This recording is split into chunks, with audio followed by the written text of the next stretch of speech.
We've been on this thought for a long time, like in opening a Khasi restaurant, because it's always been actually something that I felt was missing here. For me, like when I travel outside the state, I always look for the local cuisine out there, and I want to see like what that state offers in terms of food.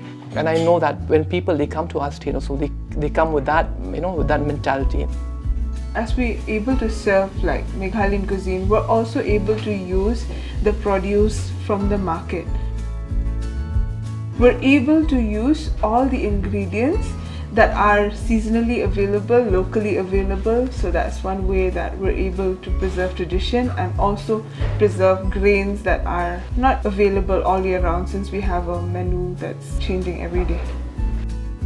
The few months that we've opened this particular place, the response has been great. Initially, we thought maybe like only the elderly people they'll appreciate this kind of food, but to our surprise, even the youngsters they're coming here, and they're enjoying the food.